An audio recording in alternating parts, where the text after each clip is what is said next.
That's people who don't smash like on my videos, and that's people who make sure to smash every time. Big Coco Jumbo Games. Welcome back to the channel, ladies and gentlemen. How are you guys doing today? Now, we all know SmackDown is kind of a bizarre show lately. Like, I'm gonna get cancelled at some point, but I believe Monday Night Raw is putting on better content. Sue me. But people, so far I'm not losing any inches by saying that Raw is better than SmackDown, so I think it's good. Now, this show actually had a few highlights. For example, Ricochet became the new Intercontinental Champion. And it seems like the rumors were true. Vince McMahon wants to give Ricochet a push. How long it's going to last? Well, even Vince McMahon doesn't know the answer to that question. But the highlight was actually what happened after the show. Paul Heyman trying to fight a fan. When Mama says she won't buy you any V-Bucks this month. We don't deserve Paul Heyman.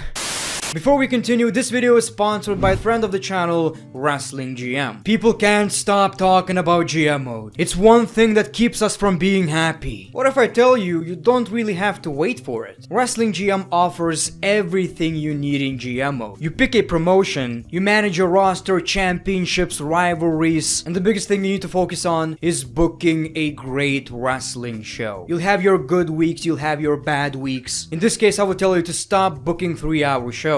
This game gives you all the tools you need in general manager mode. You can also build factions, teams, and check your ratings. You love to see it. If you've been watching my videos for a while, you already know about this game. I played it on my channel before and I had a lot of fun. There's my gameplay walkthrough in the description below. Wrestling GM is available on both iOS and Android devices. Download the game by using the link in the description. So download the game and try to book the best show possible. You think you can book a better show than the WWE? Prove it. Download the game. The show kicked off with a bunch of old school backstage promos. To me, it just always looks like Vince McMahon didn't have a script. Just go out there and say something. And the show actually kicked off with the WWE Intercontinental Championship. Oh boy. My man Ricochet's attire looks like an attire you make in SmackDown vs. Raw 2007, but you're 5. I'm gonna put a lot of flames on your attire because fire is cool. It looks like something that probably worked in the 80s and should probably stay in the 80s. The match was fun. You know, Ricochet is really fun to watch in the ring. I keep saying that over and over again, but that's true. I think I said in my previous SmackDown review that it's exactly what we're going to get. Johnny Knoxville is going to cost Sami Zayn the championship, setting up a match at WrestleMania. And yeah, I was right. Mimi Big Brain. The forehead is big for a reason, ladies and gentlemen. So we hear Johnny Knoxville's music. Sami gets distracted, puts all of his focus on Johnny Knoxville, and I'm not even sure how to explain this, but it looked hella cool. We have a new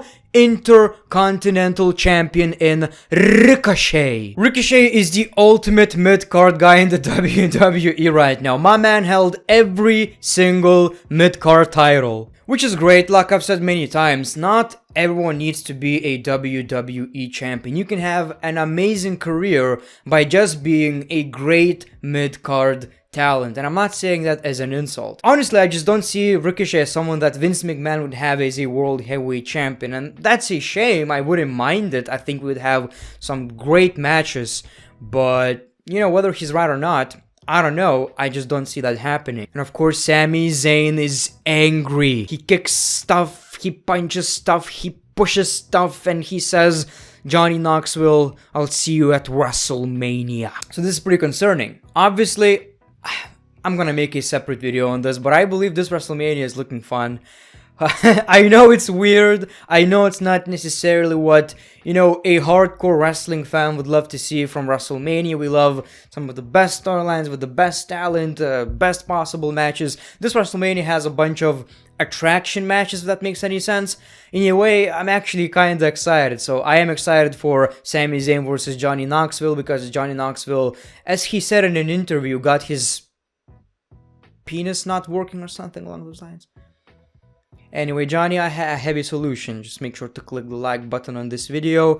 Coco Jumbo will grow so much you won't even care if it doesn't function anymore. You could probably do some great stunts with it too. But then it's Ricochet with the Intercontinental Championship. The Intercontinental Championship lately has, you know, a reputation of not being on WrestleMania, basically, because WWE doesn't care. I believe quite a while ago, I think in 2017-16, Raw Dog said, just be happy the Intercontinental Championship made it to the show.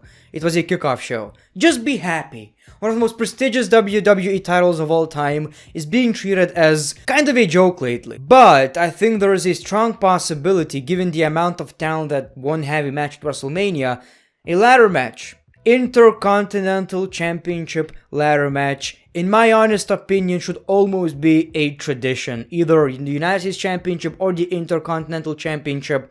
That's the best way to showcase the championship at WrestleMania, in my opinion. We've seen it a couple of times lately, and in both times it was one of the best matches of the show. Let's talk about Pat McAfee. First of all, this interview was unbelievable. Seeing Vince McMahon acting like a normal person in a gaming chair, of all things. If you're wondering, does Vince McMahon feel bad about releasing talent?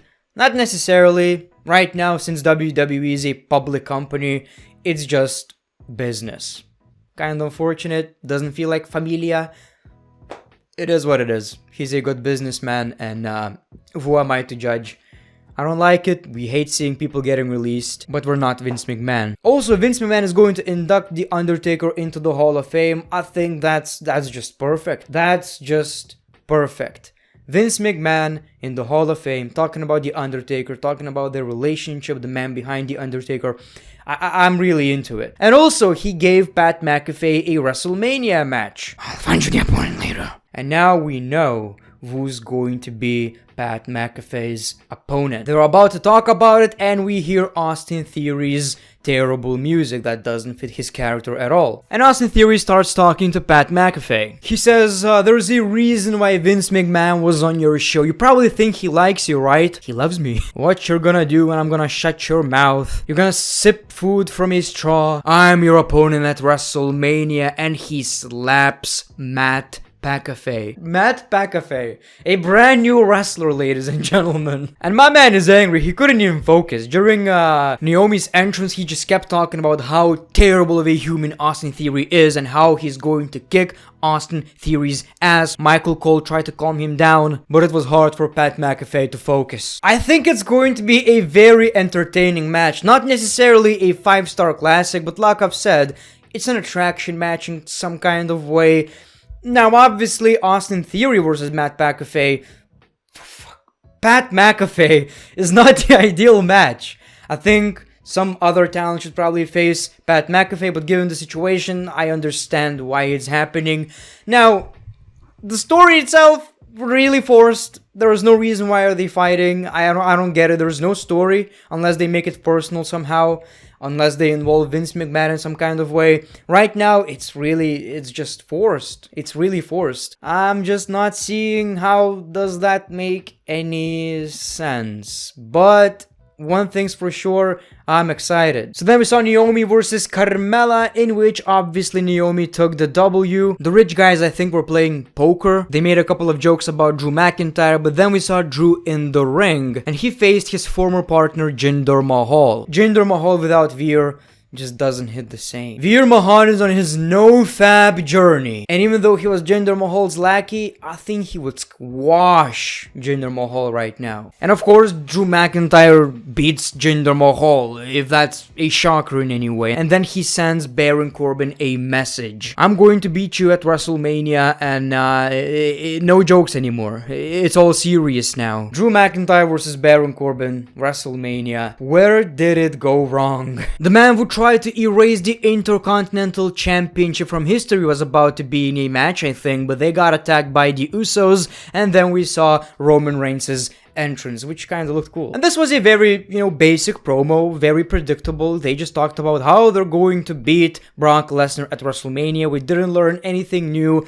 Basically nothing new in the story, but Roman did an unbelievable job with this promo. I keep saying this, but Roman Reigns is unbelievable in the microphone, and what an improvement from 2015, right? And then it was the Usos versus the Viking Raiders for the tag team championships. Another championship match. That's pretty nice. I didn't care about the story. The match itself was alright, I guess. The Usos retained the championships. It's going to be interesting to see what kind of a tag team match we're going to see at WrestleMania. I got nothing. Then we saw Big E versus Sheamus. I don't mind comedy in wrestling. I love it, actually. This wasn't funny. This wasn't it. I hate this. I hate this. That's the biggest problem I have with SmackDown lately. It's not a 3-hour show yet. We still have some very unimportant goofy shit. And then we saw Ronda Rousey versus Sonya Deville. Charlotte Flair was watching the match, and I was kind of worried because, you know, lately we saw Ronda Rousey not necessarily delivering, and it's kind of worrying, you know.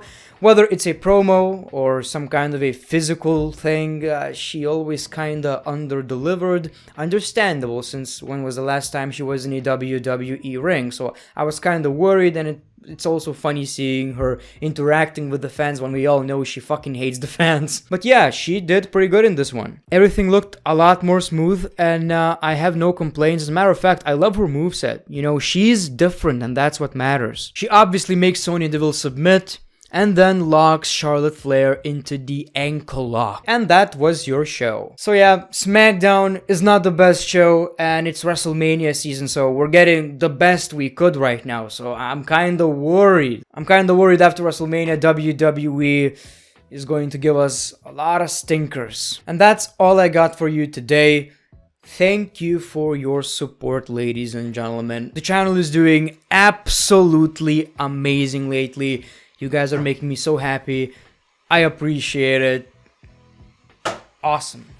I don't know what to say. Like, making content, trying to be funny, trying to make people laugh, which was always the goal with my channel. I can give you the news, I can give you the gameplays, whatever I do. The main goal, 90% of the time, is to make you guys laugh.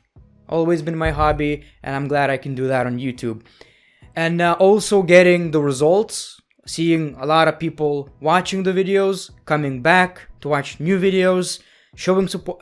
Unbelievable. I don't know. I'm not good at this, as you guys can see, but awesome. I'm so excited to make videos. I'm excited about WWE 2K22.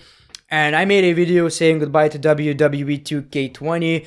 When I was recording the video, I thought it's gonna be one of the worst videos I've ever made. Turned out to be one of my best videos ever. Like my brother said, this might just be your best video ever. So check that out. It was really fun. It's a Royal Rumble match, but I'm only using channels memes like Ryback, The Great Khali, Brock Lesnar, Primo, and there's a bunch of surprises that you don't expect. Make sure to watch it. Thank you very much. Peace, love, and hugs. It's been a pleasure.